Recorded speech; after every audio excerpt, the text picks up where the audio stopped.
Welcome to the July 20 Joint Facilities Advisory Commission meeting. We are holding a hybrid public meeting which enables remote electronic participation as legally authorized by the Code of Virginia per JFAC's electronic meeting policy.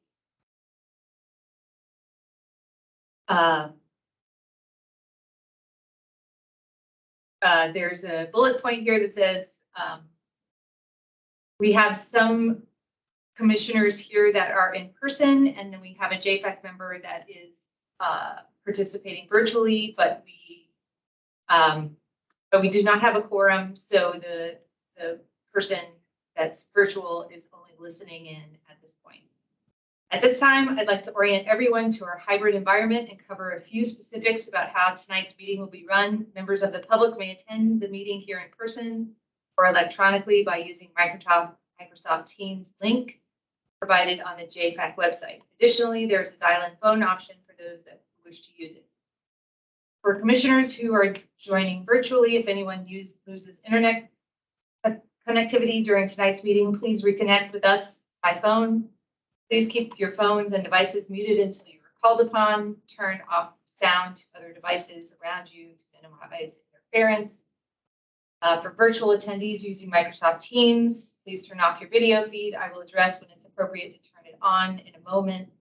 The Microsoft Teams meeting chat should only be used for participants who need technical assistance or for members of the public to request to speak during the public comment period. All public comments must be shared verbally for the record during the assigned public comment periods.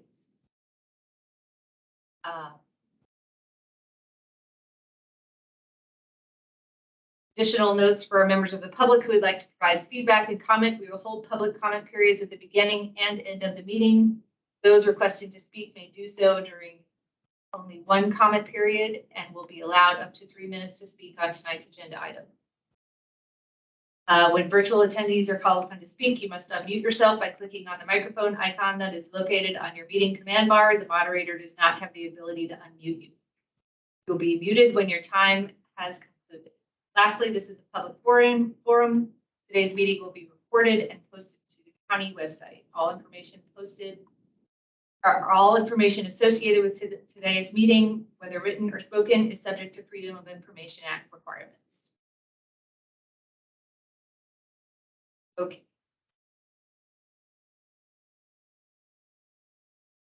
So, have our agenda up.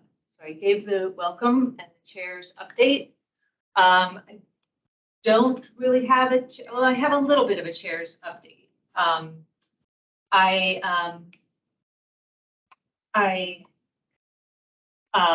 spoke with our county board. I have met with our board liaisons within the last week and a half. There is still some discussion about what our work plan will be for the year, and apparently the recommended changes to our charter are still looked at and discussed. We have a new school board liaison, and that's Reed.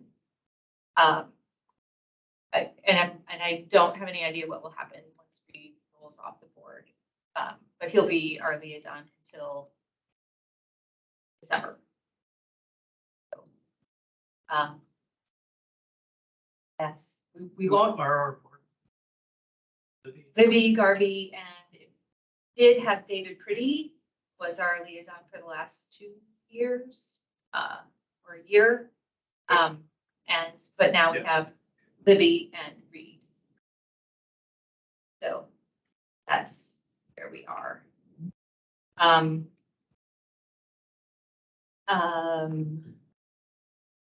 Public comment. Miranda, do you have any public comment? No, thank you. Okay.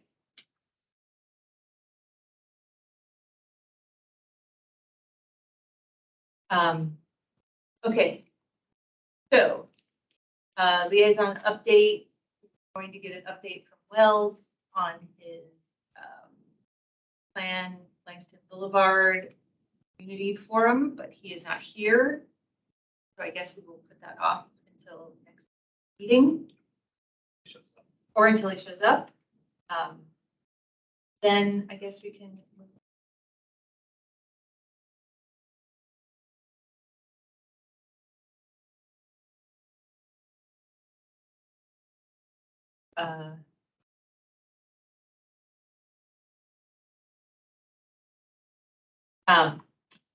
Anyway, Matt has the slides that he is going to project and begin our discussion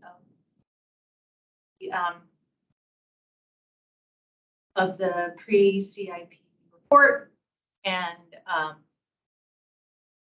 as I said in the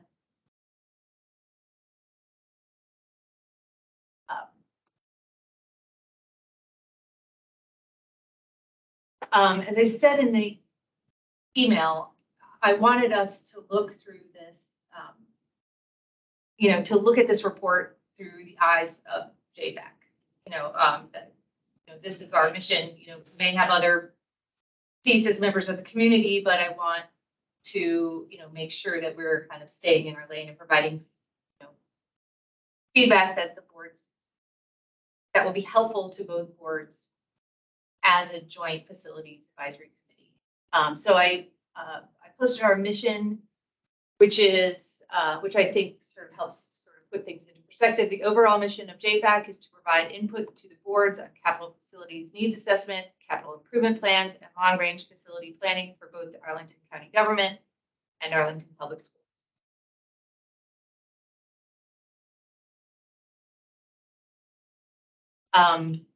So I put in here the timeline on the pre-CIP report, just to give us an idea about.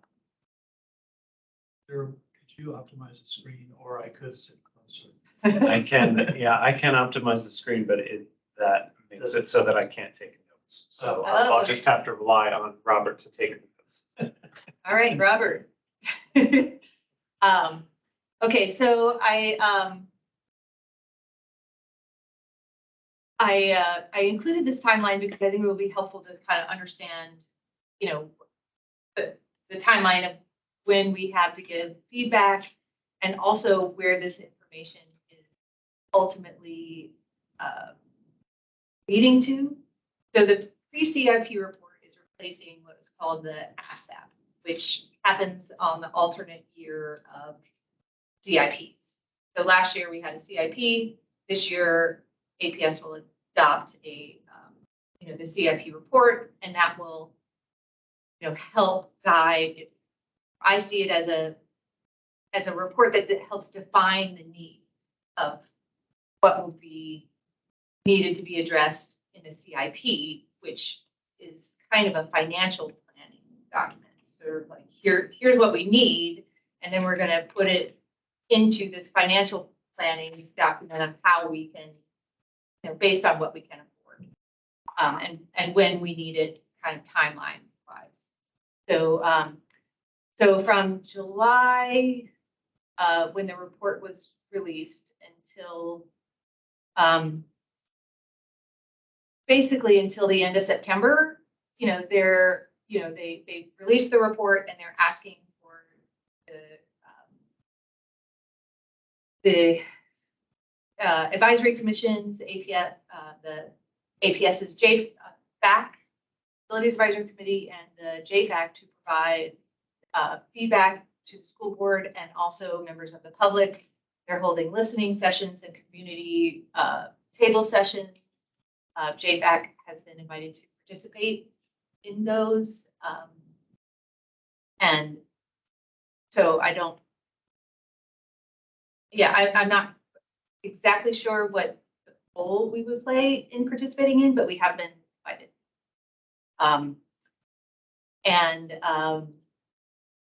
And then in October, the school board, at a school board meeting, they will vote on the CIP direction, which that sort of directs staff on what to work on for the next 4 months as they lead into the CIP.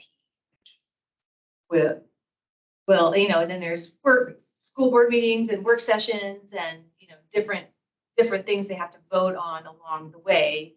But but by June, the 2024 CIP adopted. Is that right, Robert? Yes, by next. Wait for it. Next year. Do the FY 2025.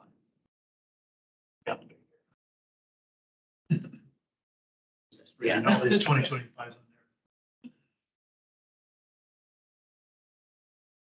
on there. Okay, so next slide. So the superintendent, in the pre-CIP report, the superintendent made several recommendations, and these are from the presentation to, for the school board to consider for the CIP direction. And the first one is to, and I'm just going to list them here and then we'll go into them in more detail in later slides. But the first one was to repurpose Nottingham for swing space effective school year 2026-27. Plan for future phases of the Arlington Career Center campus that aligns with the school board's 2023-32 CIP and maintains maximum student capacity of 2,570 seats. So that they want to keep that site. They made a promise in the last CIP that there would just be 2 programs on that site, and they wouldn't want another like elementary school to be put there, just sort of max out that site. So that's what that is. Confirmed to repurpose the existing ACC building for Montessori and deconstruct the old Henry building, replacing it with green space. Conducting a full middle school boundary process all of 2023 and vote on program move and middle school boundaries in December 2023. So that's this fall and this December. And they are recommending that middle school Spanish immersion move to Kenmore and refine middle school boundaries all across the county. Can you explain the Nottingham swing space? Let's move. I'll move on. Yeah. So, for each of these recommendations, I sort of wanted us to ask the question, are the priorities identified within the report and the recommendations clear? And do they align with the data that's presented? As a, like based on sort of our mission and our countywide and long range planning considerations taken into account.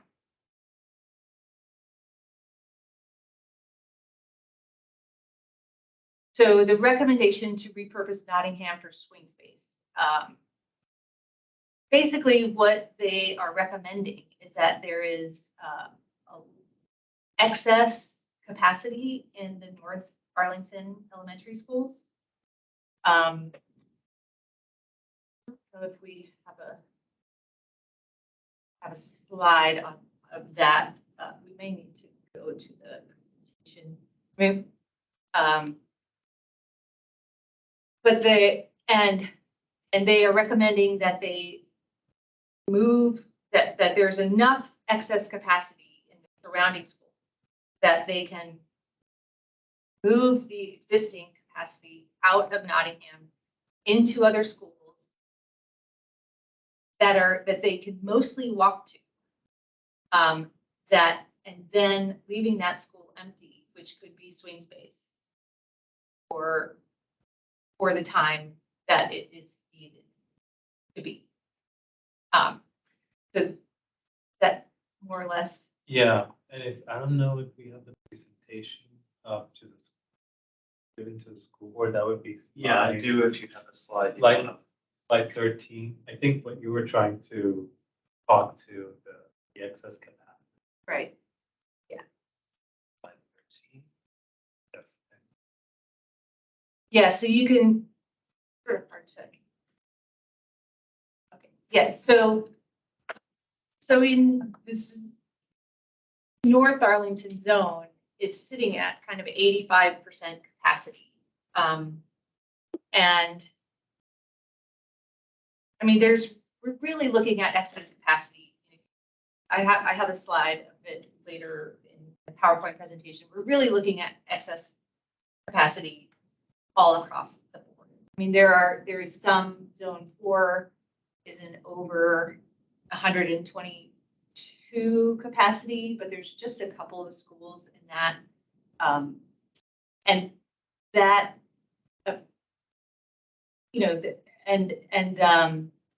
there is a recommendation that there also be elementary school boundary changes, but that is not until, what year is that, Robert?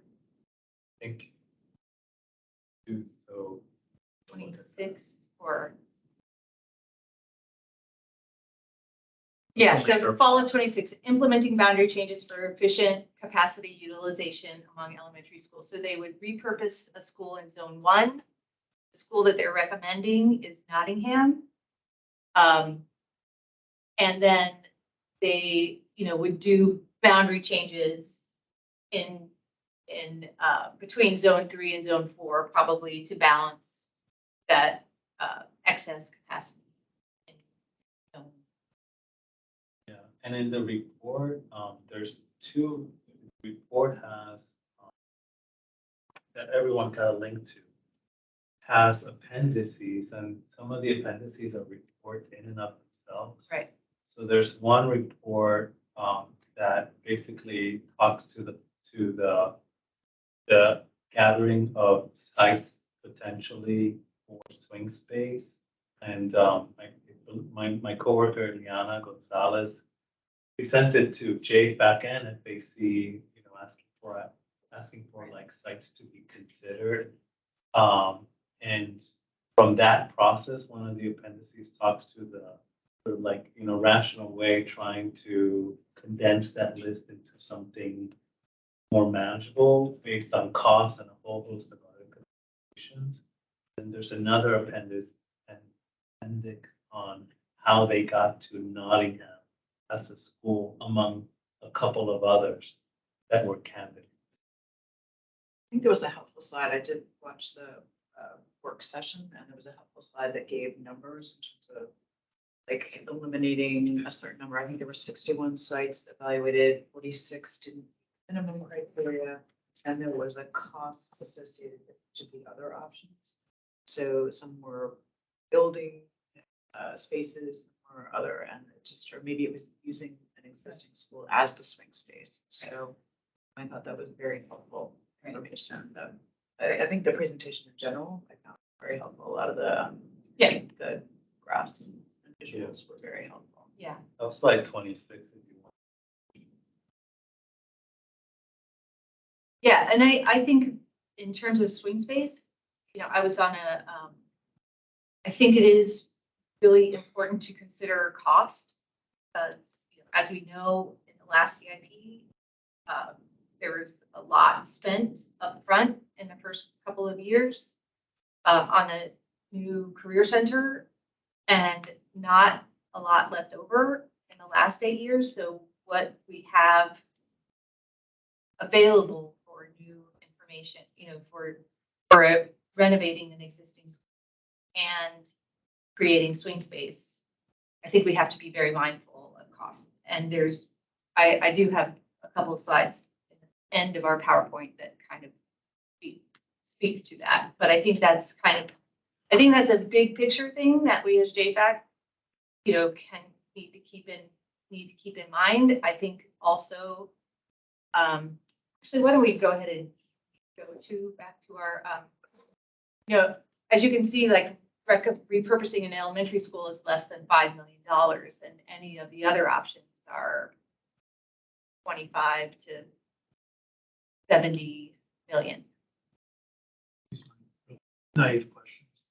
The swing space, there's an identified need for swing space, what is swing space? So in swing space would be used for, so the context of that is that, for the last decade, really, since 2010, Arlington was growing at a rate, of 700 students a year, and we had to use all of our available bonding capacity to build every possible seat that we could, because we needed to find seats for students, because otherwise, we were putting, 22 classrooms of relocatables at Williamsburg, and we were not to create optimal learning environments for all of our students.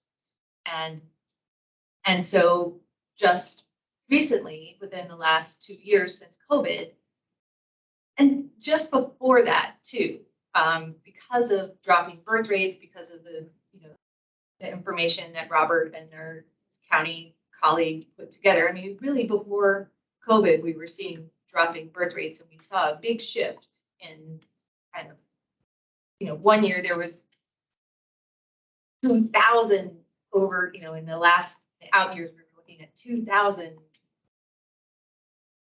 additional elementary school seats. Something of that number. And then the next year, they revised the data, and because of lower birth rates and because fewer people were moving into Arlington, that dramatically changed.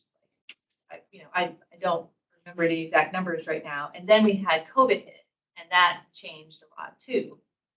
So now we're in the situation. So the boards over the last 2 years, I think, really, they said, okay, we want to address some of our oldest schools that have not had these updates and have been waiting to have these updates for the last 10 years while we've had to address creating new seats. And so now we're in a situation where we have some breathing room. So let's go in and prioritize, which schools and which projects. Some of those projects they're imagining are going to need major renovations. And because during the last decade, they've had experience of didn't have swing space because we just didn't have it. Like Abingdon and Ashland, and a couple of schools where the students kind of were in the schools while they were doing renovations. And it made the project more expensive. It made it longer. It made it, it made it more difficult. And the longer it takes, the more it costs, and the more it costs, the longer it takes. And it didn't, it would have been better to potentially, so there is the idea that some of these schools may be better to just tear them down and do a rebuild, or it may need a major addition. But the idea is, let's move these students out during those things.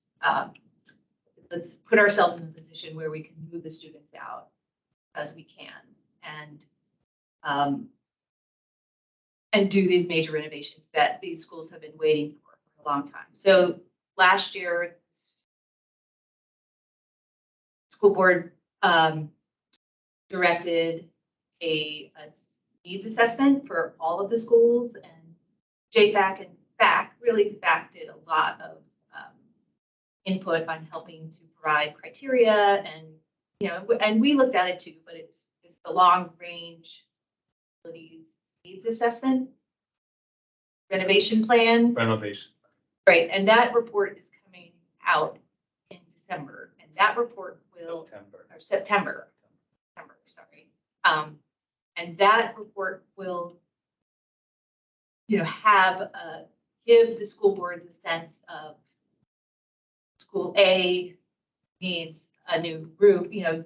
These are our priority schools, and what they need. And that they looked at everything from HVAC systems to roofs, and to also common spaces, bathrooms and plumbing and electrical, kind of all of the nuts and bolts. But there isn't any, it's really looking at these buildings objectively as buildings, and not as, which is where the school board decision will come in. Like, okay, well, this they're gonna have to make a subjective decision based on, because I don't think any of our schools are in dire need of anything, but they're gonna have to sort of make a decision of this, let's do this one or that one because A, B, and C. And that might be tied into, there's more, or, free and reduced price lunches and second language learners in the school. So having a new school is really vital, to them, kind of, that kind of stuff is not looked at in the assessment, but that kind of information. So that information is not yet out. So we don't know which schools. You could probably take a stab and guess that it's going to be one of our older schools that, have been waiting, which would be Barcroft, Randolph,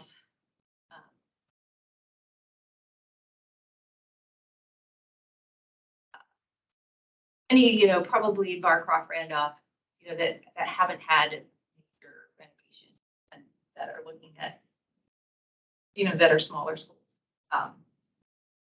So. Yeah, that's a great explanation. Okay. Yeah.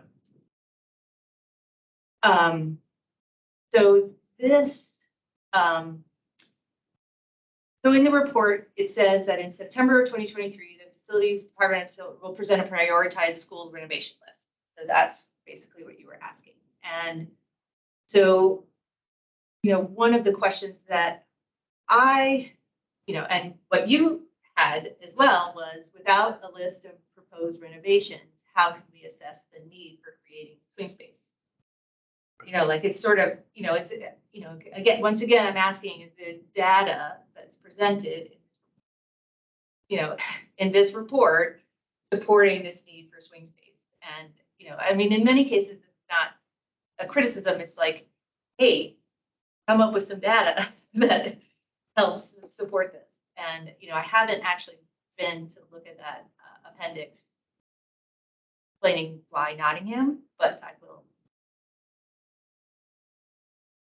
kind of understand.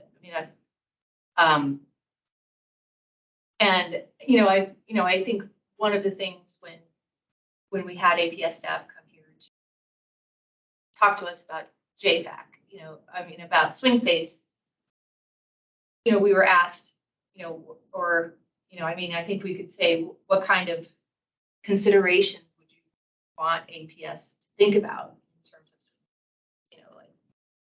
surely one of them would be like enough space for all the students that would need to go in there, to satisfy that. What about proximity to, to me, one of a criteria that should be considered is proximity to the renovation project, or projects, because, especially if you're looking at, kind of lower income communities, having their school be, far in North Arlington, if their school, if they live in an area in, South Arlington, how much of an impact is that going to be on this family? It is a consideration. I don't think it's only consideration, but I think it's a consideration. And I think without knowing that list of priority schools, I think it's hard for me as an individual, at least, to agree with that recommendation. And I don't disagree with it, but it's hard for me to sort of say, yep, that's the right one.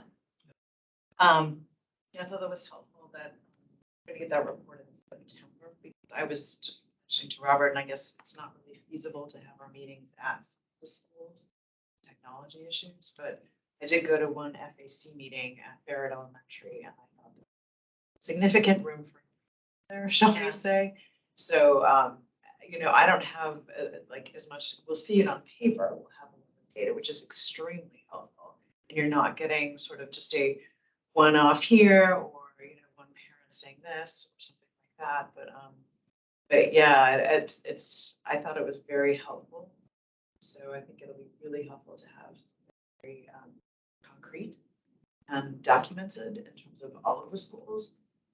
But I don't know if there's a way for us to do any type of on-site visits, but just put that out there because like, what I did see, I was surprised at, so. Right.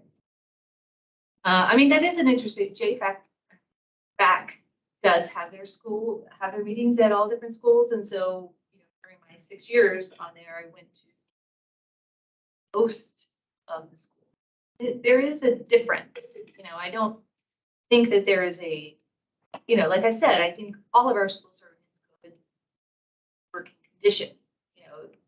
Are there, that are in constant state of repair, which is why we invest in NCMM and maintenance. And I think we have a very good, APS is a very good process of staying on top of their schools and, maintaining good state of repair. But this is an opportunity I think we have in this lower enrollment environment to really go in and make a substantial renovation or upgrade to some of these schools. And, especially because we have newer schools and learning spaces. And, I think it's important, to, I really support prioritizing building in. We did see a draft of that range plan earlier this year, right? I think what that was an example. So, Okay. So I believe at one of the FAC meetings, they showed it, and I think at the joint meeting as well, but that was more of an example of some of the criteria they were considering. Right. So if anyone's curious as to what criteria could they possibly be looking at, it should be on the JFAC website for that joint meeting. And these are actually some questions that Wells came up with. I guess the question of offer a preview of that report now, including its methods and findings. Robert just answered that. Are there renovations on the draft list that must be done by 2027? If not, then could APS take more time to consider where, when swing space is needed? Question, are there fiscal advantages to delaying renovations by a few years given the current limited bonding capacity? I mean, I think that's also a good question. I also think, I would also sort of counter that by saying, are, for the first time in a long time in a situation where we have excess capacity, we have the ability to kind of create, move students into, leave a school, an existing school empty. Whichever one is the right one, I don't know. And, use that as swing space. And then, really do 1 or 2 or 3 schools that have been waiting for, attention, kind of they've been waiting patiently in line to get an upgrade that is deserved and needed. I mean, the counter argument to that too is like, okay, if we're looking at a tight budget, here we are at APS. I mean, here we are in the county where we're looking at dropping commercial, or rising commercial vacancy rates and rising interest rates. Would we be better off putting off these renovations? Or doing some that just needs minor and, I mean, I don't know the right question, but I think it's important to kind of ask those questions. And I think that we are an advisory commission that should be asking those kinds of questions. So. Okay.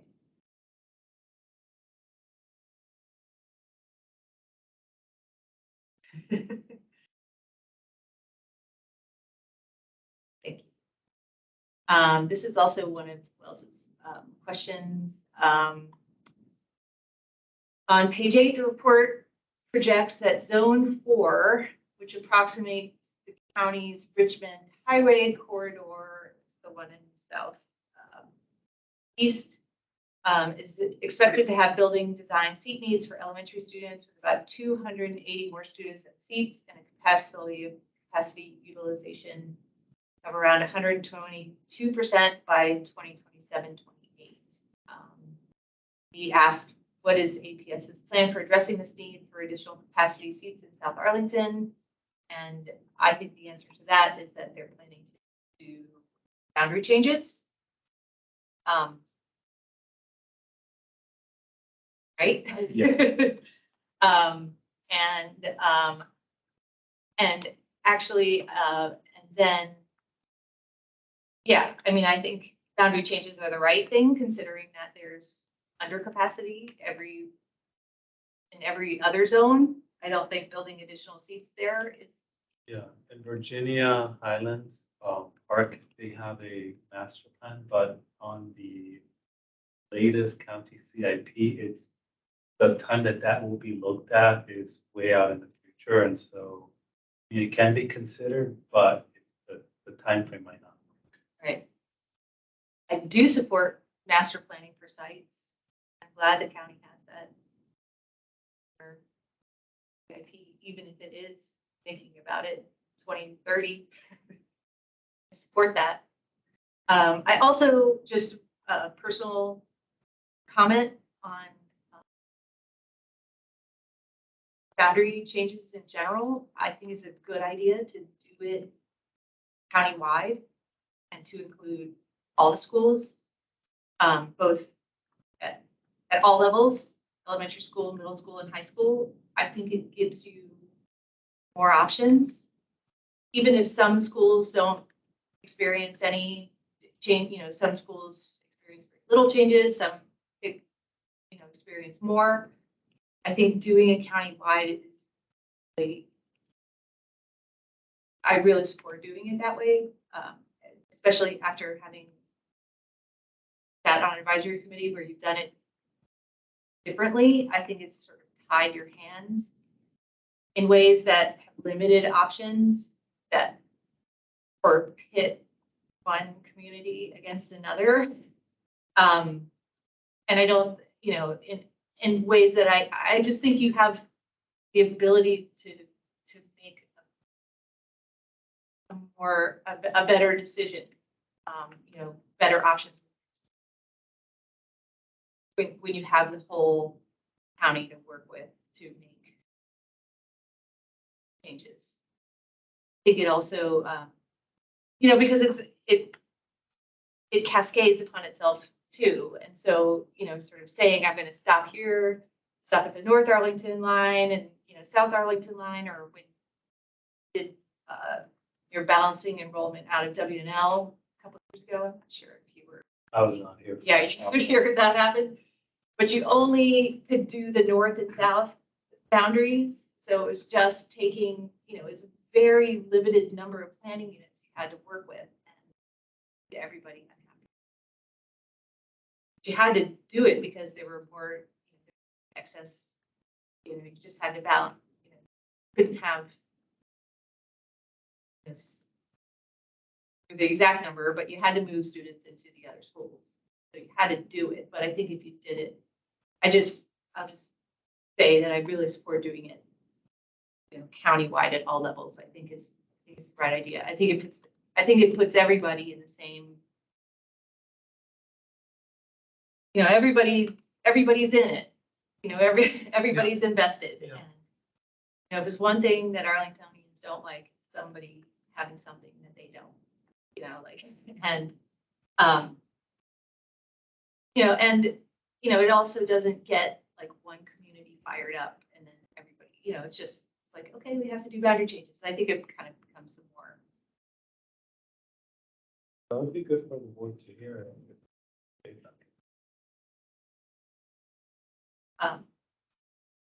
Okay, next slide, please.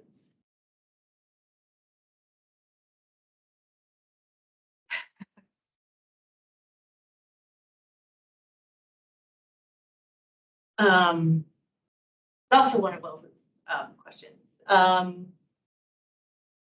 The report says that in 2022, APS estimated possible students from new housing scenarios from the Plan Langston Boulevard preliminary concept plan, and found that relevant existing school capacity could absorb the estimated students generated from the housing envisioned to Plan Langston Boulevard through 2030. How did APS's analysis of the enrollment impact of Plan Langston Boulevard show, or what did APS's analysis of the enrollment impact of Plan Langston Boulevard show? That analysis has been updated in light of the latest draft plan released in June.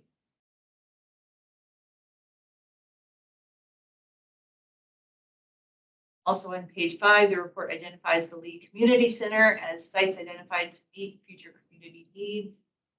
Has APS analyzed how many elementary schools could be added to the Lee Center property? Could the Lee Center property be viable as swing space or for co-located uses between APS and the county?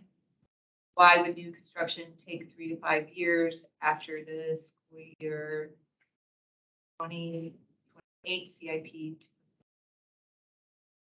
Wells is talking about the Plan Langston Boulevard, when he's talking about those pages. Well, I think the report, he's talking about the report. I'm pretty sure he's talking about the CIP report.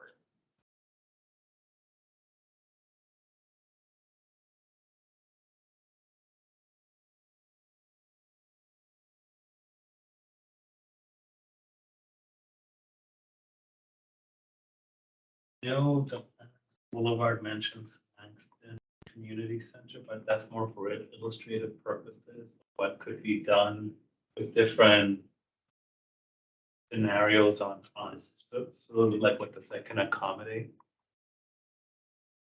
So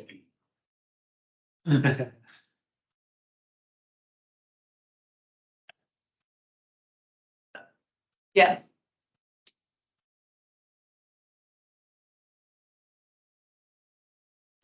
Is this just a scroll up a little bit?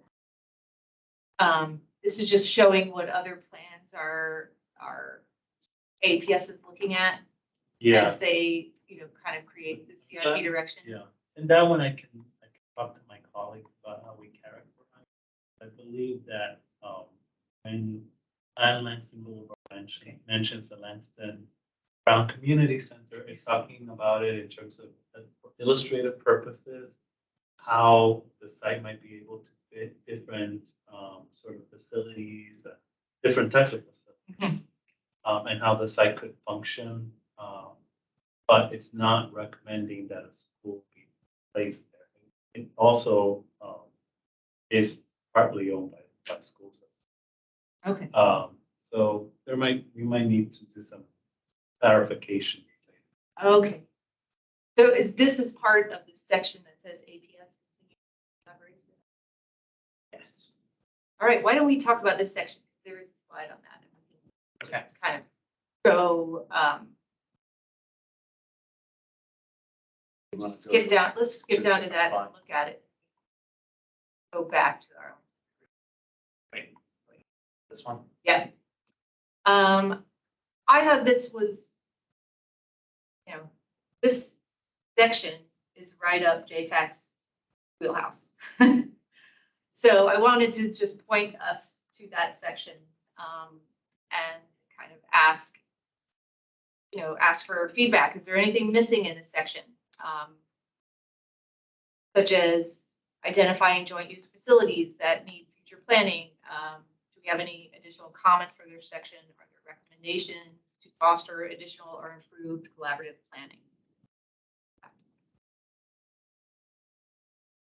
Section. The one that we were just looking at. And then in the report. Okay.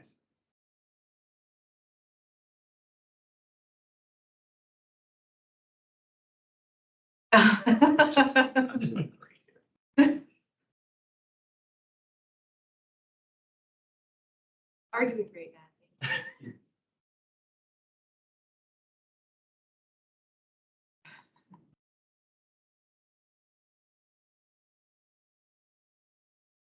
This section.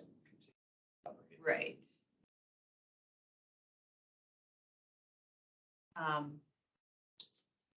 This is page 5.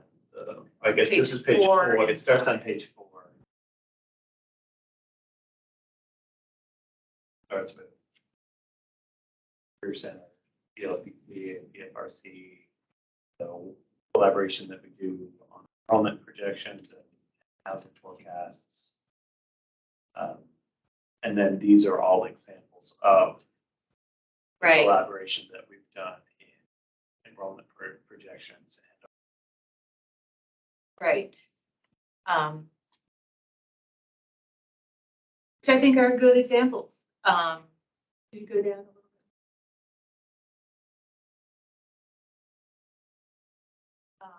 I mean, I think one thing, I think there are also some successful,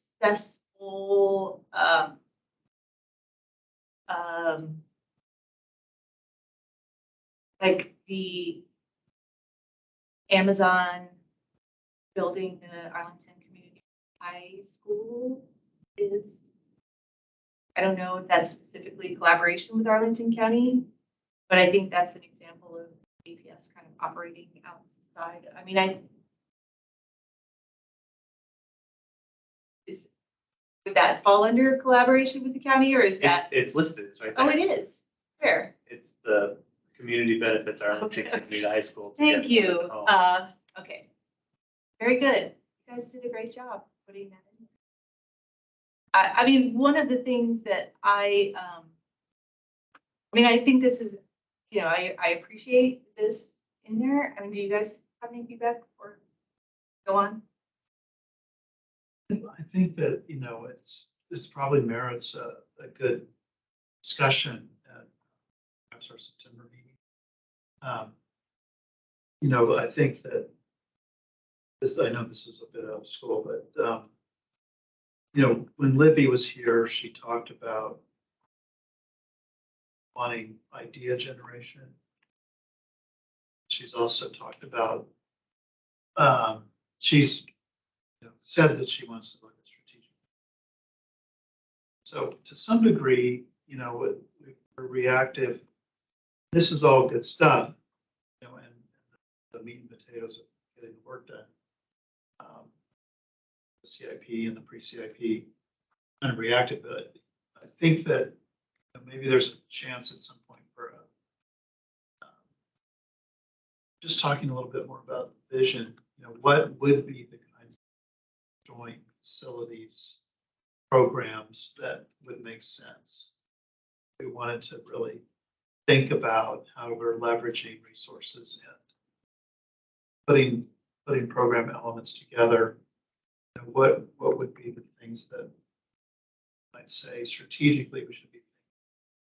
Whether it's, we've had a joint facility with theater programs over the years, that's successful. Is that something to keep working on?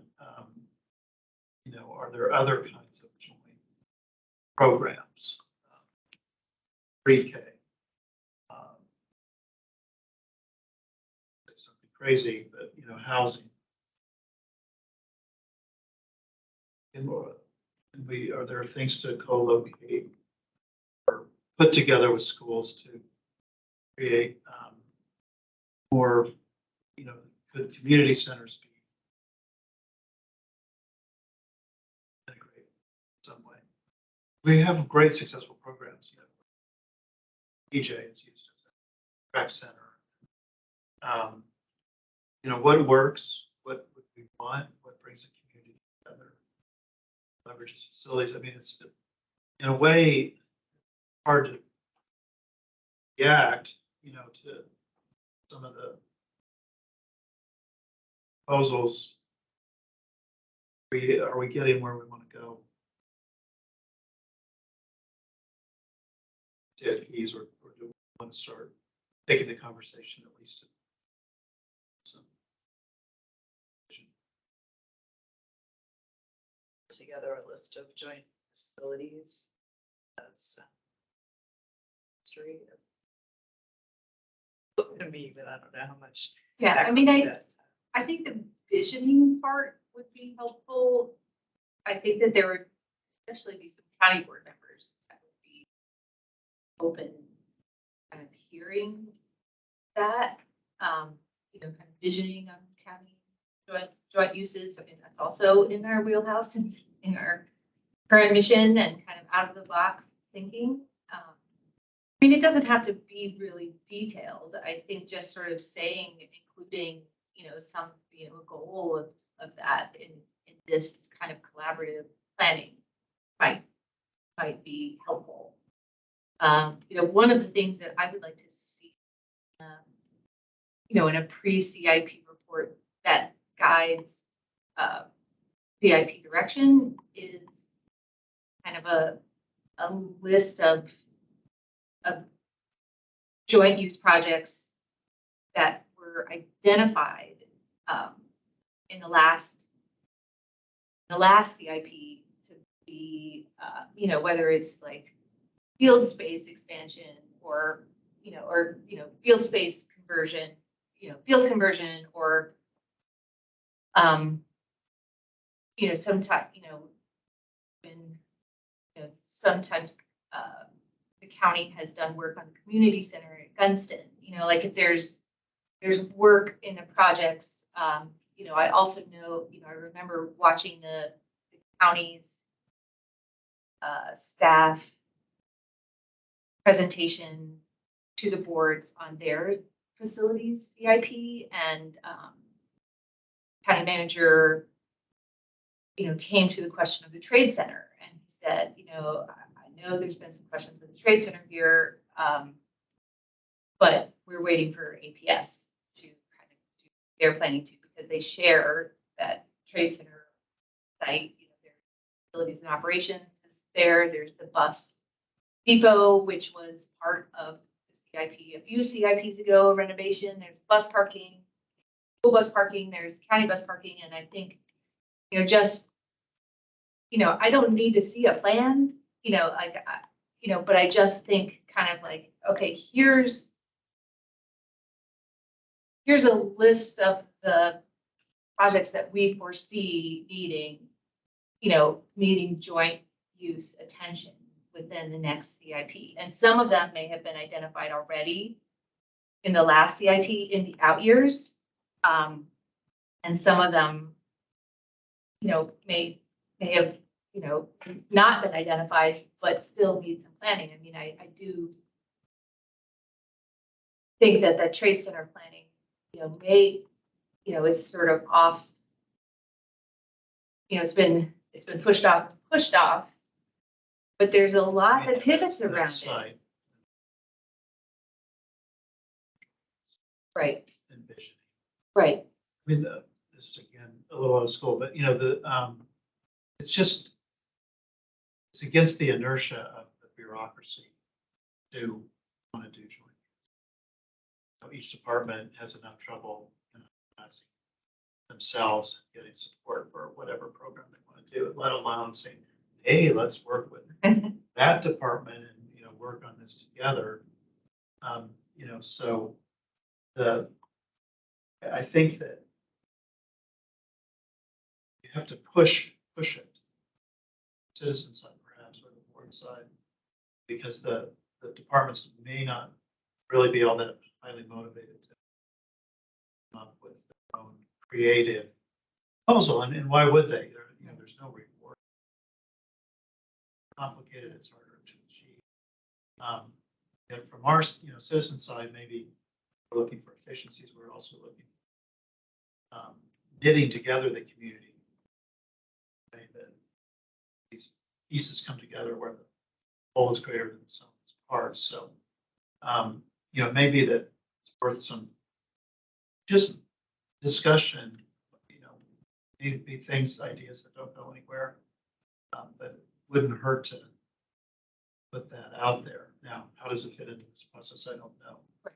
But I mean, that is just a sort of observation that I think, I'm not saying that we come up with things that we think they should joint plan, like, but things that have been identified already that just kind of, that both boards needed kind of like, sort of in a way, a little bit of a nudge, like, okay, all right, we both know we've got to think about this. Maybe it doesn't happen until 10 years, but it's on the list of things that we need to think about.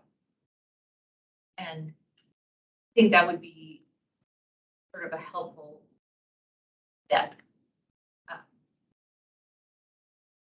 And it, may lead to future conversations. But, and I think it would fall somewhere in that category of APS collaborates with Arlington Right. County. so, yeah, and along the lines of the statement, so saying when, I'm not sure, but I feel like it's worth exploring a little bit. All right, do we want to move on to, or maybe we need to go back to, yeah. Here. Where you're saying. Yes.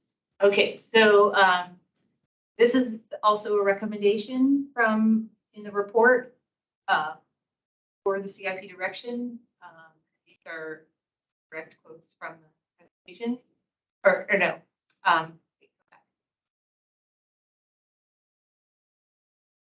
Nope. Okay, sorry. They're not direct quotes. Those are my questions. Okay. Okay, so they, as we read, in the initial recommendation that was, to plan for future phases of the Arlington Career Center, and that was to build the building as voted for, which adds 269 net new high school seats to the building, and to move, and also in the CIP, they were recommending to move Montessori from Henry Building into and renovate the legacy career center to be elementary school Montessori. So does the student enrollment data support the recommendation to Montessori and increase the program's capacity by 237 seats? Go down one slide.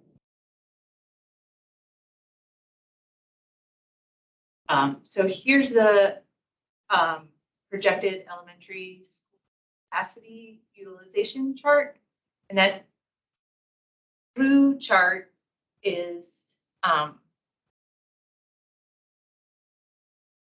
the blue line at the very top shows our school, how much, our actual school capacity.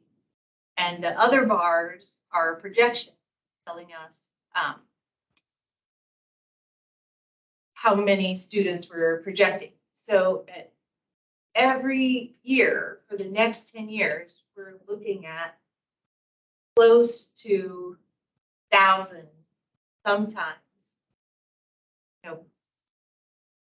almost 2,000 excess elementary school seats.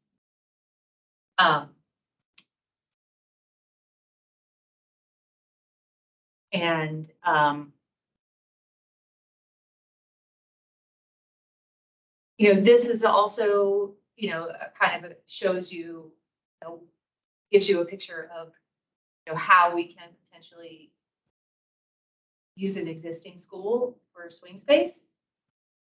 I think the data does support that we could do that.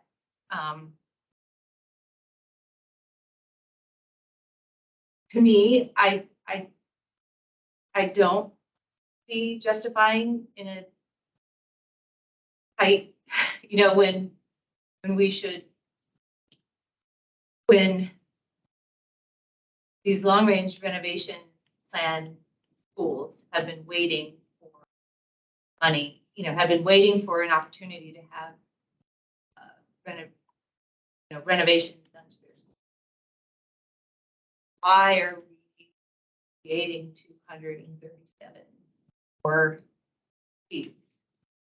And I mean that I have. If you go back. Okay, this is an embarrassing question, but I may be behind the times on what's the status of the Career Center? What's going on that site? So what was decided in the last CIP and the bond that passed was that they were going to build a new Career Center building, for Arlington Tech and the existing programs and the CTE classes and the, create.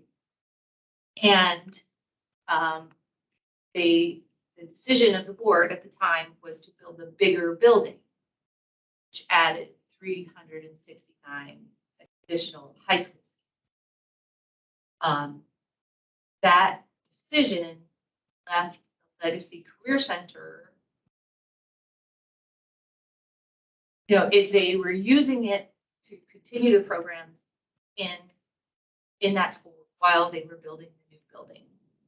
So Arlington Tech will remain in there, all the CTE classes, Right, okay. all the, and then, Right, the last I right, heard, the existing building of use, right. they were sort of So the recommend, keeping it, right, building a parking garage next to right. So they're building a parking garage next to it. That's part of the plan.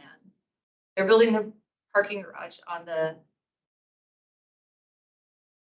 where the horse pasture was, Yeah. kind of there, and they're tearing down part of the Okay. building. And the plan was to, in the last CIP, to move Montessori, and that's still the recommendation That's here, the part I was not to aware of. move Montessori, which is currently occupying the old Patrick Henry building on that site. They're gonna renovate it. In the last CIP, that cost was estimated to convert that legacy building, had 16 million in renovations over the last 10 years to upgrade to secondary seats. They were going to change, the last CIP estimated that cost at 15 million. New cost come in at 35 million. Including the added seats, added 200. Yeah, including adding 237. So school board, every CIP, always from CIP to CIP, they can think of alternatives as well. But on slide 4 of the presentation, the work session. Yeah. So they explained that the superintendent is recommending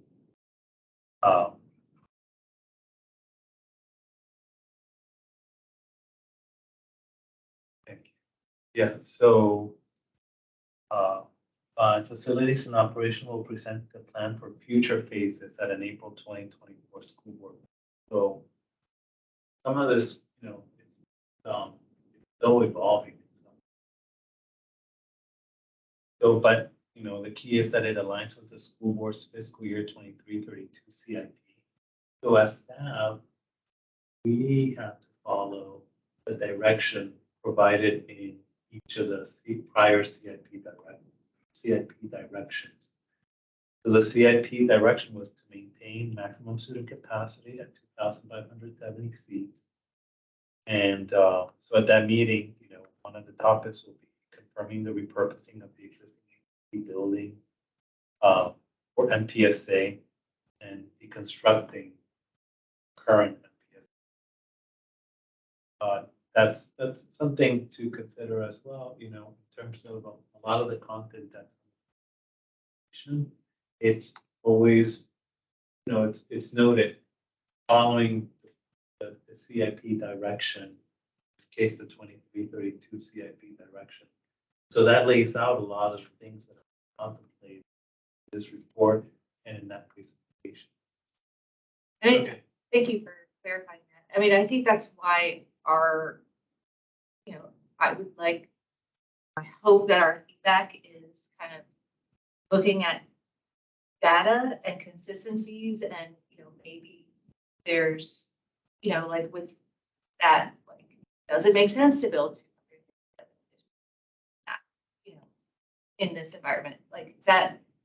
I think it's important to point, to kind of ask those questions and then whether the board, has an answer. Like, yes, it is justified because we made this promise to the community and this is where, we think it's the best decision. But I think it's, I want us to just kind of look at this very rationally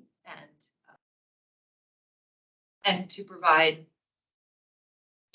feedback that's valuable from a JFAC perspective, and kind of based on our mission of analyzing data and looking at it from a joint use and long-range planning, kind of the bigger picture. What's the, and also kind of taking into account, our, financial outlook and, the last CIP and kind of what we're looking at monetarily. I'm missing that Steve is not able to talk. Laugh at all my. So can we go back?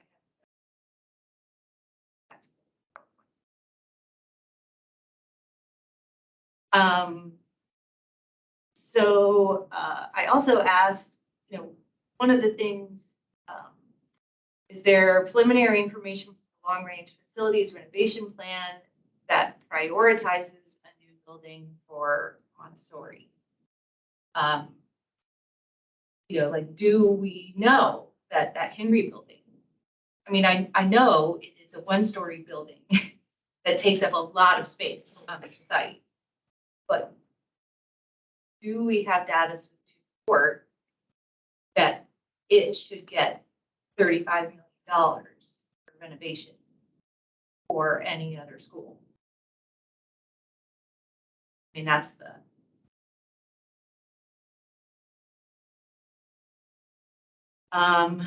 Does the student enrollment data support the recommendation to continue with the plan to add 269 net new high schools? You please down two more slides. So this is the projected high school capacity utilization.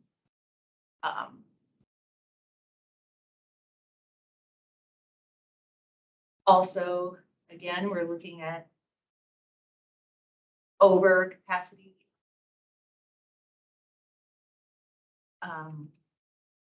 Close to 1,000 students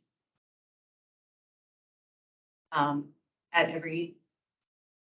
Is that evenly distributed? I would have to look at the presentation. I think Wakefield has more. Yeah, there should. Yes, sir. I don't. This is a slide I copied from. Okay. Yeah, there is a lower presentation. I don't remember, but they are doing high school battery. Too. Yeah. So high school, the only school that's over capacity by 2027 is Wakefield. That's Right. 107. Yeah, and it says over on the bubble, it says anticipate variation in capacity utilization rates across high schools. Wakefield is at 105, Yorktown is at 97, and WNL is at 89. And there is presumably there's enough to the high so it just stays at 100% capacity. Yeah.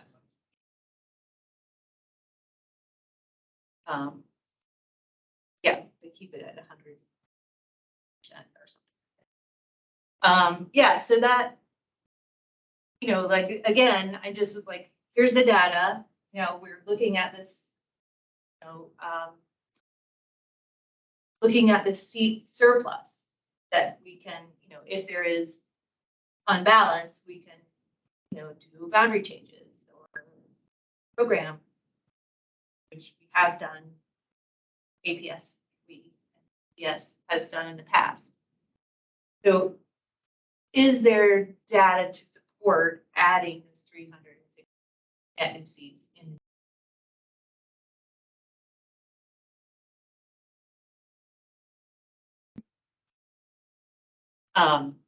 Anyway, okay, could you go back to the, to me, there isn't. I mean, I understand the argument made by, you know, the board and some staff in the last meeting that like, here's an opportunity, you know, there's sort of an opportunity cost thing, you know, you don't want to go and in 10 years when we're looking at additional capacity, you know, looking at growth again.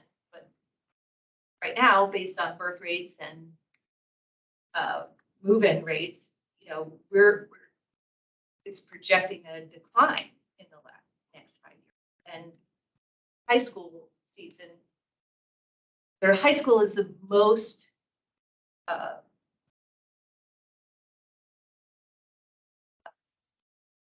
viable projection in a sense, because you already have students moving through the system. Yeah. You know, kind of in the out years, like when you're for elementary school in the out years, you're like thinking about students that have not been born yet.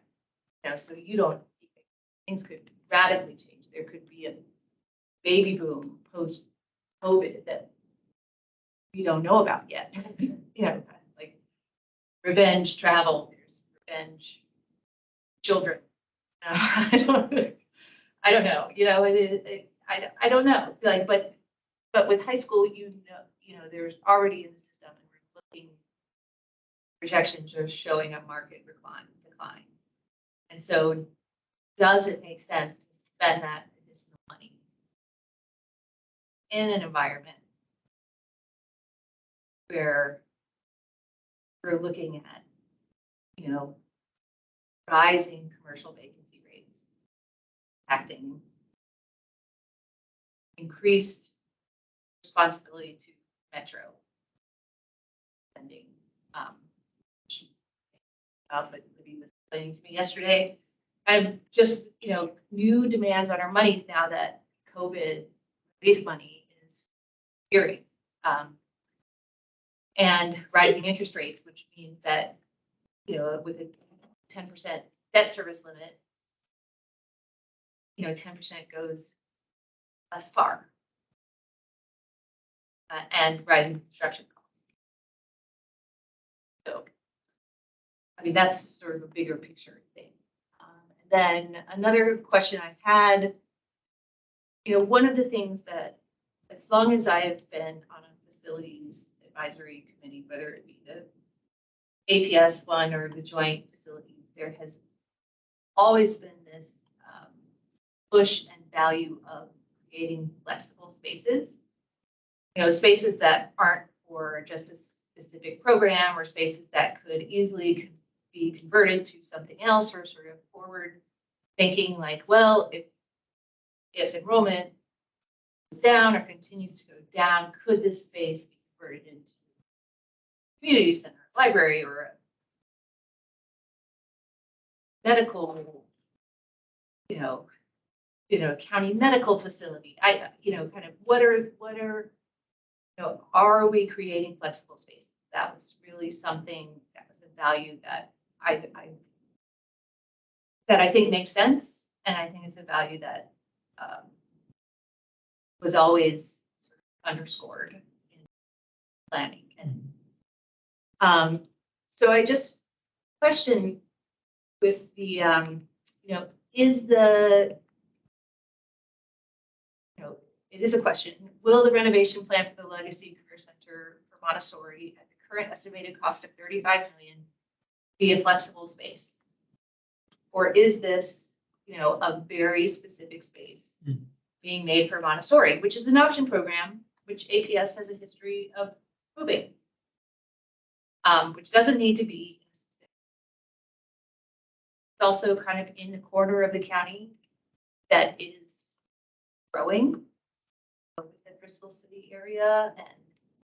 And, so does it make sense to really specify that building, dedicate that building for Montessori? That's a question. I also noticed just a detail that the estimated cost to convert Career Center for Montessori is 35 million, but when it was looked at for swing space in that slide that you brought up, it is at 25. So why the difference? I mean, on those estimates, Robert, I have people doing sort of preliminary studies to. I am not, to be frank, I am not familiar how those estimates were done. I know facilities and operations, whenever they're looking at possible facilities, they'll work with engineers and architects and get preliminary estimates. I believe maybe what some of my colleagues did was they might have looked at some of the past studies that were commissioned by facility operations for different type of facilities. And they might have gotten the cost from there, but I'm not 100% sure. Okay, next slide.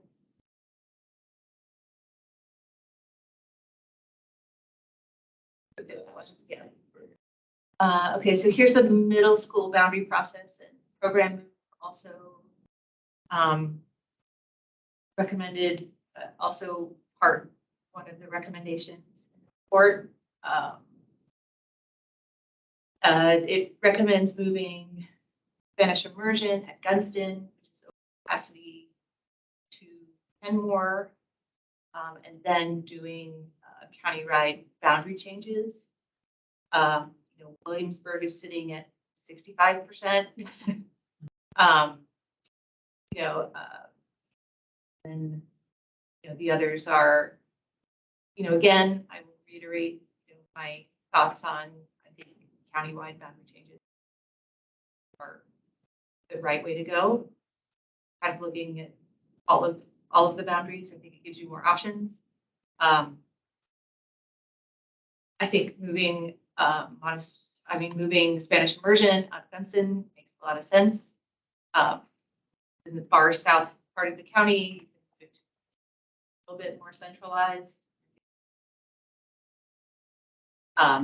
Also, it's over capacity, so why not do a program?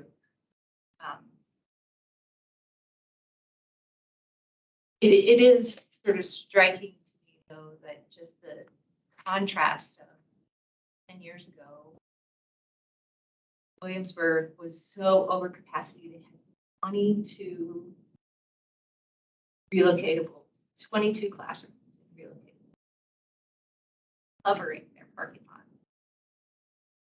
And now we're in a situation where they're at 65%.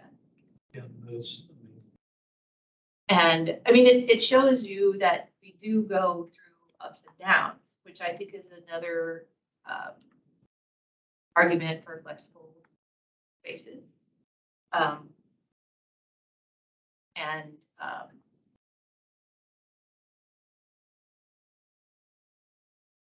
Anyway, have any? What, so, way back in the day, there were schools that had, could opt into, like Jamestown, Taylor. There were groups of schools where you could actually select any school out of a group, and kids would. In one neighborhood, you weren't tied to a certain school. Is that completely gone now, that whole system? So we still have our option schools. So like at middle school, HB Woodlawn, the school that's at 102%, that's an option school. So middle school students can enroll from all over That one I know, yeah. Right. And then immersion at Gunston, well, the immersion program is county-wide.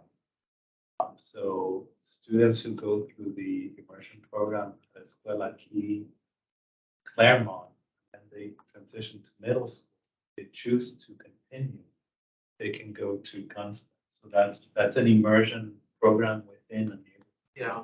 Yeah, but That all one of I that know. changed when we started growing at the rate we were growing because you couldn't, like, Couldn't do it. couldn't move, you couldn't choose. Like when I first moved here in 2008, yeah, you can, Right. you could go here, you could go there. To any neighborhood school, like not an option. Yeah, like you could go to any option school, like you go, yeah, getting into science focus, no problem. Like it was, at least that was, Right. then when, someone came to our preschool, that was right, my son started elementary in 2010, which is the first year that we started really growing. And it didn't change overnight, but, very slowly, like that pod of schools that could transfer into science focus stopped because science focus got crazy overcrowded. And it was really kind of a neighborhood school that was also that pod school, and then, yeah, I mean, it really, all of that changed. And then, But is it out of the question to reinstitute balance out? Is it just too much of a nightmare? Allow option. Option schools, they remain, and any students from anywhere in the county can apply to those option programs. There's a lottery system, so you're not guaranteed an entrance. You have to go to parents. I think, I'm thinking like the 98, what school is it? 90%, right? Jefferson. Jefferson, like, I'm sorry, this is so stupid. Yeah, I mean, I think Question. it's not a stupid question. I mean, I think. Could they just say, hey, we'll just open up Williamsburg So, to teach so us? so another document that's an appendix. So some of my colleagues in the office I work for, to December all the way to March, they publish a report. And for schools that are overcrowded, they sometimes they offer something called neighborhood transfers. So, for example, like Gunston, some of those students could, might be offered a neighborhood transfer to another school that is slightly under capacity. But again, the parents have to choose. Right. And we do that at the elementary level too, and at the high. And every year, it'll change a little bit based on what school is over capacity, what's under capacity, what level is it under capacity. So we published that called the enrollment management. So I believe the latest one, as an appendix, just to show the public, besides boundaries, these are some of the tools that we've used year to year to manage. Are there numbers in there of how many people are transferring to Um, different districts? I'm not sure, but that's something, I'm not sure. There used to be a transfer. I mean, I think. There still is a. Yeah, and I think one of the things that,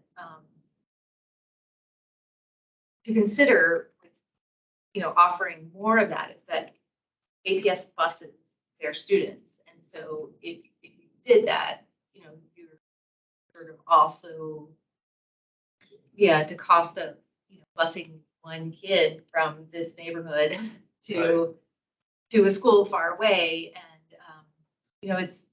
that is something to consider, I mean, it's especially when we were, really over capacity and kind of having to add like 10 school buses a year, and like how do you manage it? How do you keep, always a shortage of bus drivers, and they can't live in Arlington County, they can't afford it, so they come from out of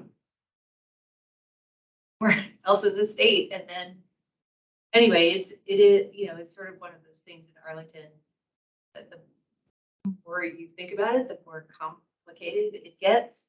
We did a couple of years ago,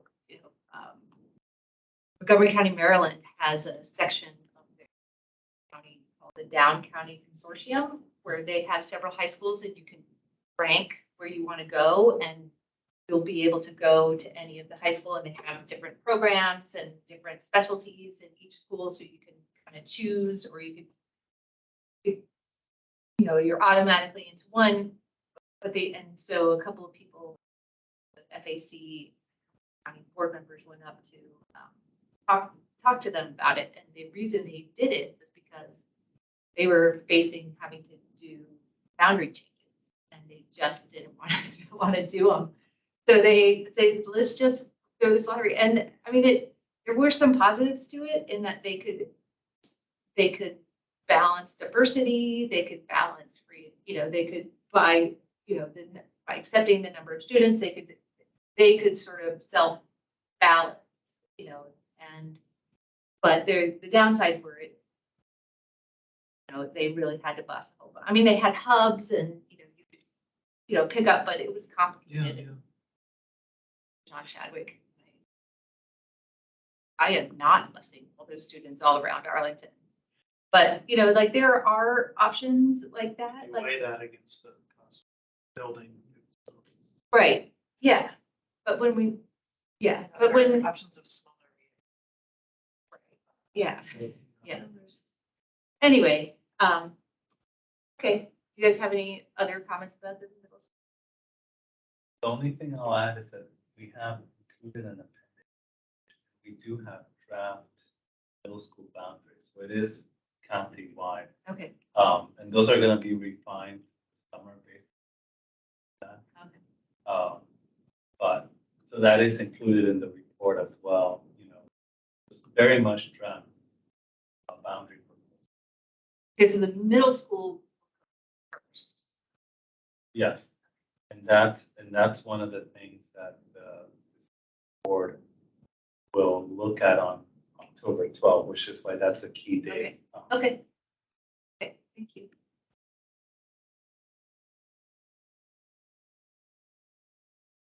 Okay, we already looked at that. Good. Yeah.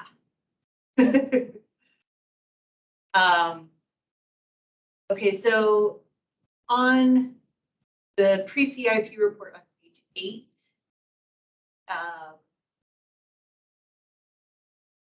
it said that APS's proposal that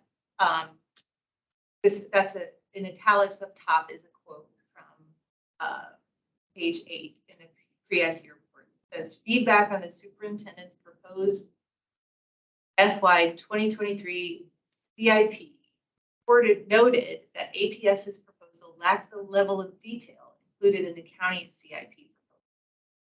APS includes details in the pre-IC report framework that will be updated and accompany the superintendent's proposal FY 25-34 CIP. I guess one question that I have that's not written down here. What are those details in the pre-CIP report framework? And where can we find them? And when will they be updated?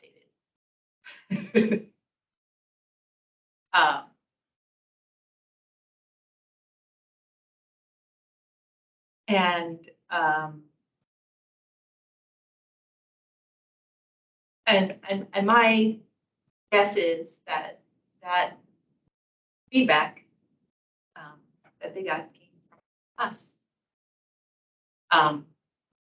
And that they heard addressing that there, which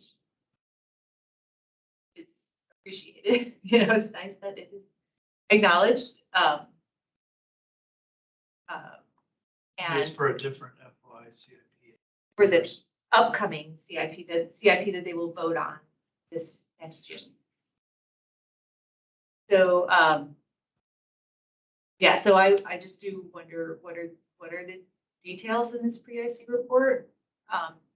that are responding to that, and where can we find them? And then I guess that's the question. And then, you know, I think this is also something that, you know, we can provide comment on, sort of given that JFAC is a joint committee for both the board and the county board. It is part of our charge and mission to consider the alignment between the CIPs. Are there recommendations or considerations that we can make for the CIP direction that would better align the CIPs? Or for details that we would like to see included?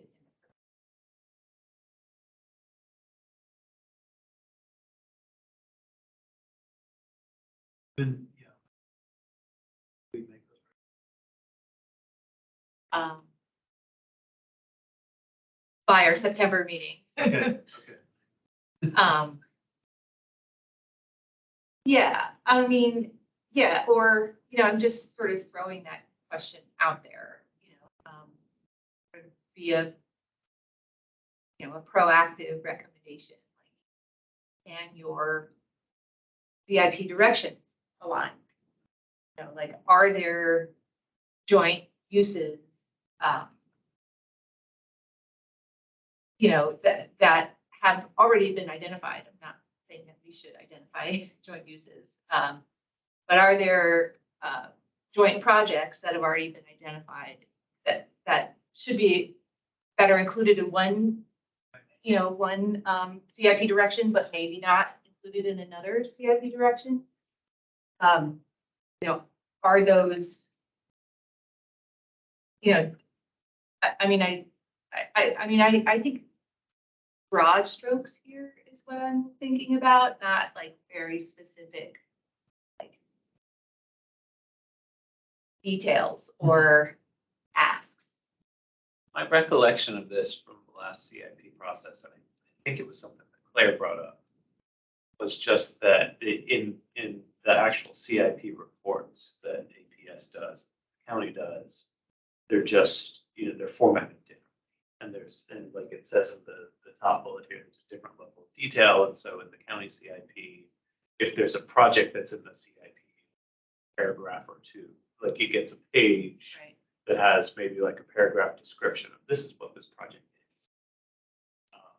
And that was not necessarily in the last APS CIP or CIPs. Is it? And that's my recollection. Yeah. And Claire, you know, saying that the county CIP has so much detail in her perspective.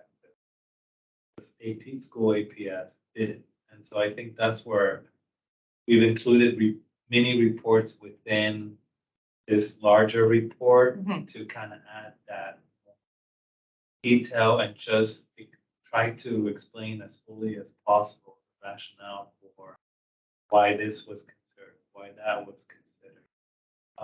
And you know, and even with boundaries, for example, like trying to give okay, here's an initial draft, and as opposed to doing this process later in the fall, we want to bring the community along very early to not surprise anyone and give people enough time to think and digest this information.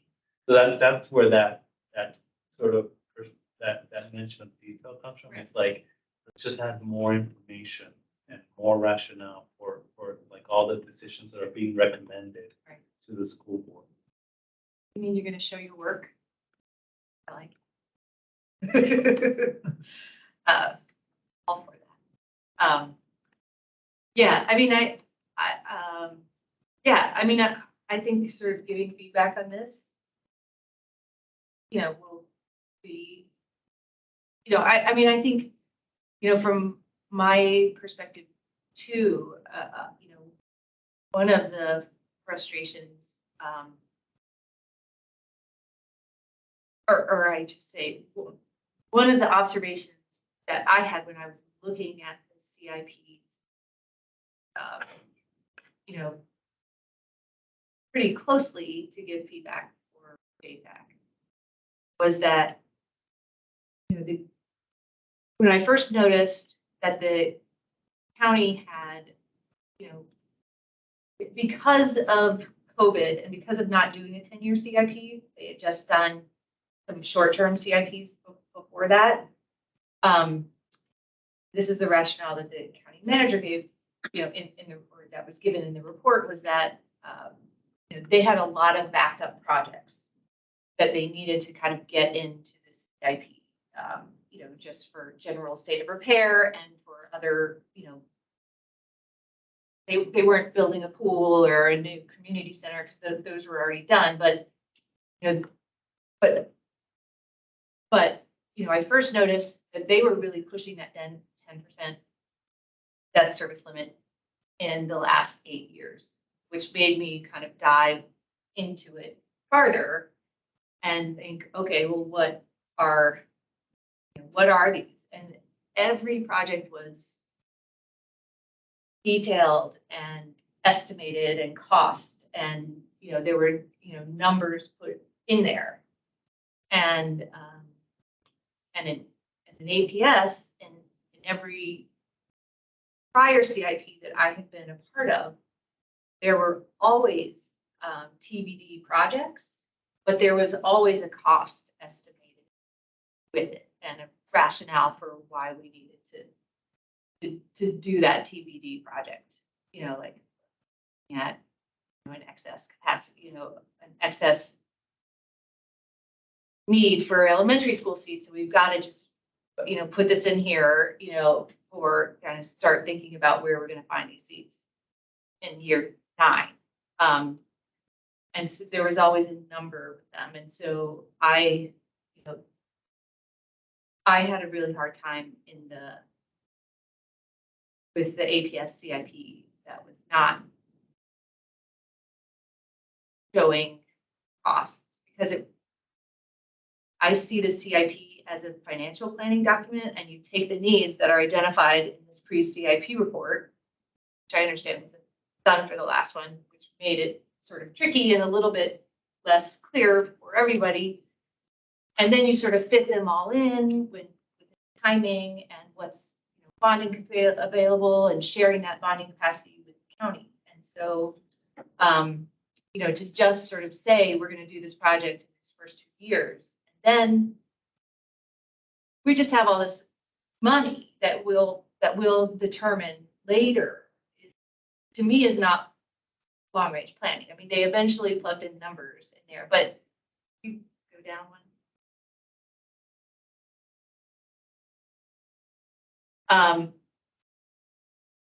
Sort of small. They eventually plugged in numbers before they adopted it. But as you see down after FY 2027, the total projects for the last 5 years is just 25 million. And that was a placeholder that was put in there by the county because they didn't get any information from APS.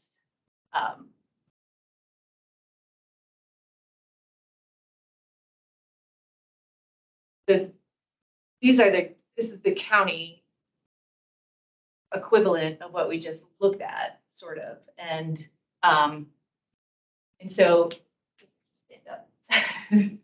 It's easier. So these numbers here, the top line, that was the county's numbers, and then you see there, those are APS's aligning.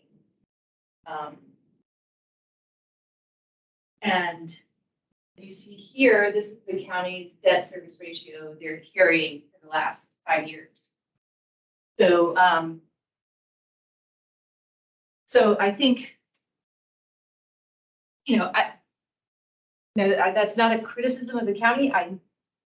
They laid out very detailed explanations of what these projects are for, and they have to have these projects. And they are a need for the county. My advice to the boards would be, given that we're looking at rising interest rates, that we're looking at kind of, if APS wants to do a long range renovation, plan to a school and create swing space and continue with the projects that were determined in the lab at the Career Center site that were determined in the last CIP. What can the county begin planning to maybe not do in those out years to create more capacity, and I think that's where, the county and APS having aligned CIP directions and sort of general, very broad stroke, sort of here's the environment we're looking at. Here's the weather forecast that we're looking at for the next 10 years. Can we plan, can we plan accordingly? Incredibly hard. The county, the numbers are all on the page, but it's, it's kind of a grab bag of projects. Yeah. And they, just having said on education for a number of years, projects just change randomly, seemingly random. Priorities, like something that wasn't a priority, so youth priority or something completely new appears, CIP and gets immediately, so, what is the actual meaning of the numbers? I mean, in some ways, if APS doesn't have numbers to populate the spreadsheet with, it's almost more honest that, we're not claiming to have a degree of specificity. I don't know. It's for me, it's hard to look to take these CIPs and then tease out any kind of, we talked about this, I think. What's the decision-making process about how things are worded and prioritized here in the CIP? So I think that's where I get lost, even before I get into some nuances you've identified. But I think the broad strokes could be useful, but at least for me, that's, the whole notion of not having in the county plan, Virginia Highlands Park, master plan funding.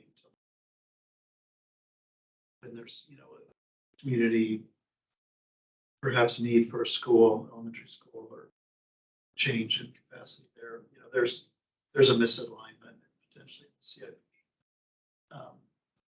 I could be wrong on that, but those kinds of things, to me, might be the logic path that about as deep as I can go. I mean, to me, I could see APS looking at that based on the enrollment data, which elementary school we're looking at more than almost 2,000 students out here. I mean, granted, that's based on students that haven't been born yet when you're looking 10 years out. But I could see APS arguing to the county, let's push that back even farther. The planning for the Virginia Highlands site, because we don't see needing that as a school within this 10-year CIP. And the thing that is also true about every CIP I've ever been a part of is that those out years change every time. Right. I mean, the out years needs change every time. The out years decisions change every time. The the amount of money changes every time. I mean, almost every time I've been a part of it, there's more money, the next year. I don't know. I mean, I think it would be interesting to ask, given higher interest rates and given the commercial vacancy rates and given other sort of funding obligations that Arlington County is looking at, do we think this year will be another year where we'll see more money available? Or is it gonna be less. Or maybe about the same. But I think, sort of the only thing that we can base decisions on really is the information that we have at hand. And like weather forecast, or Greg really used to talk about like hurricane paths, you sort of see, the farther you go out, the wider, Right. the wider the path is, and it could take a turn to the right, it could take a turn to the left.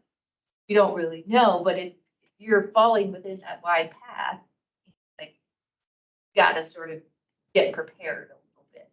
And I mean, one thing just, takeaway I've got from tonight is, it is really difficult to predict the future, of course.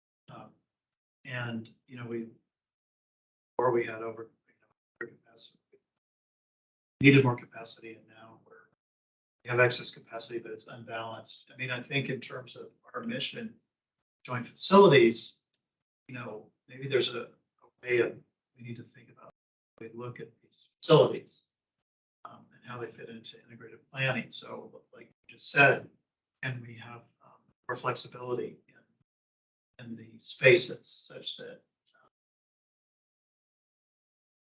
portion of a building can be repurposed for another use. We start to build our facilities, like for instance, Career Center, could have been a great place where we created more urban type of uses on that site. Perhaps some retail space, or housing, or elements that could have been flexibly adapted, busting it up for more students, and rationing down and backfilling with leasable space, or even looking for private sector. But maybe that's more of a lesson, is that county urbanizes, try to make facilities that are more flexible, that opportunity for swings. We have no idea what's going to happen. Induce. It's really hard to predict. yeah, So and it always maybe has, there needs to be money in the CIP to do some strategic and planning and integrate. Start to use our schools as community nuclei, that are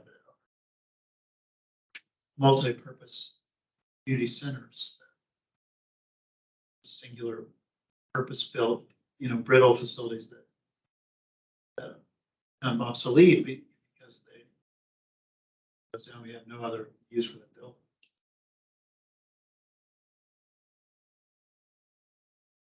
Money for that. Check, it's 8:58. Yeah. okay.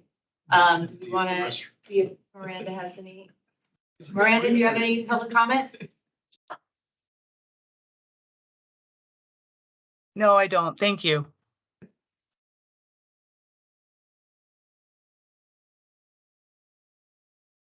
All right, then. I think there was one more. Yes, other thoughts or comments? Yeah. I mean, I think, the legacy, one of the things about the legacy Career Center, just to sort of end it, is that like I could see it being leased to Nova,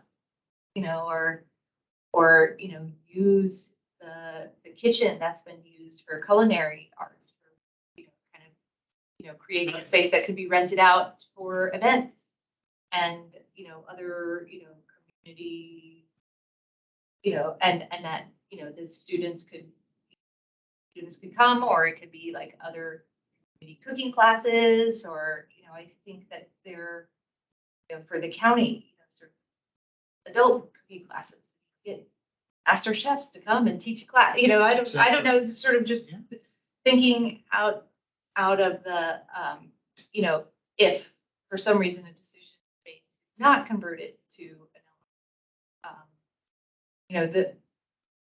I just sort of think, just thinking of what ideas or thoughts for what it could Problem be. is, we just have no way of, approaching those kinds of ideas, because for schools to take that on, that's just a budget drain. spend resources and not fulfill their mission. So the inertia is stacked against any kind of joint use. It's almost like administer it, yeah, like get rules across the board. Yeah. Really have to build it into the culture, have some sort of way administering it, and maybe it's something we should push. Certainly it's environmentally more sustainable to be able to backfill space with multiple uses, and it also creates a lot of opportunity. I mean, the things you just mentioned are awesome sounding, but And we to don't have create any. income, You're right. for the It's- schools. Anyway, yeah, I mean, I think maybe JFAC thinking about these kinds of, because also part of our mission is sort of out of the box thinking, and I think, and also, thinking of the future, what happens with, if we continue to see, can we think of creative, are there, maybe this is not something that we put in, this report, but maybe just ask the question, but, what, are there alternative uses for existing schools that could come into play? I mean, one also last point, sort of close up the meeting, is that one of the ideas that have been brought up to me by a school board member and Libby was for JFAC to potentially do an after action from COVID for our facilities. Like, how were they used during that pandemic? And is there a way that we could use them better in the future or other kind of future emergencies? And, anyway, just throwing that out there, it's just an idea at this point. It's not anything. Has a changed usage, so. Right. Years later, it was being used this way, how is it being used? And like, how is it being used now? And do we think that'll continue? Right. And if we could, do it again. Seriously, hope we never have to go through that Let's again. not go through that again, So- but like if something else happened or, a flood or, like, are there other, are there ways that we can be prepared with our facilities to easily convert them into places where people sleep for several nights or, I don't know. I mean, it's a thought and I think it was just tied to how I think it also is sort of fits into our lane of long range visioning and, it's the alternative side of the coin is how do we grow? Like if enrollment suddenly changes, like where does the next school go? Where, are we limiting ourselves with making decisions now by not building those,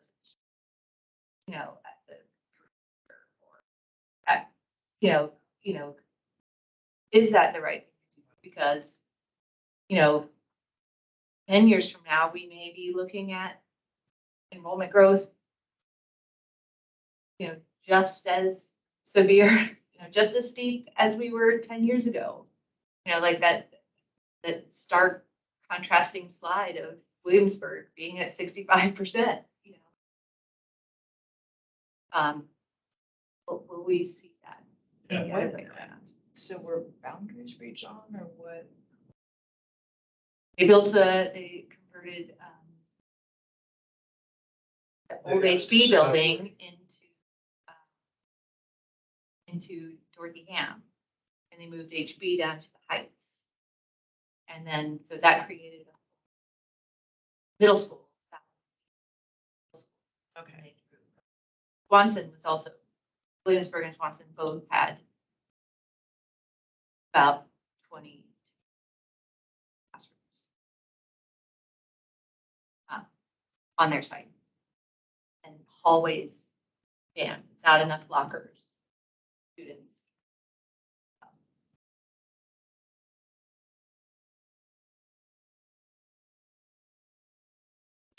Good things for the slides. Good. Thank you, Matt. Right. So the thought is that by September, action-oriented recommendation set. Yeah.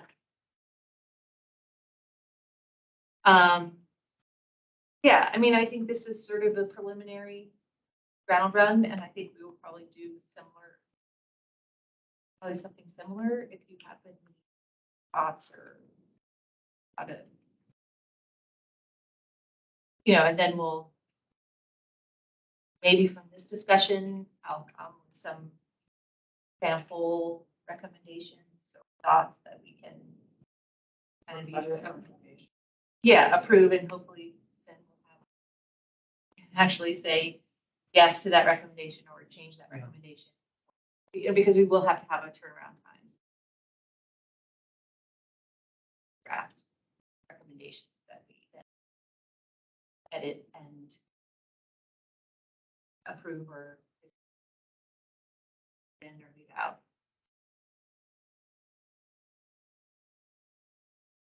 Thank you. Good. Thank you, Matt and Robert, for answering all the questions and for taking notes. And thank you, Miranda and Steve, for joining. Even though you couldn't talk.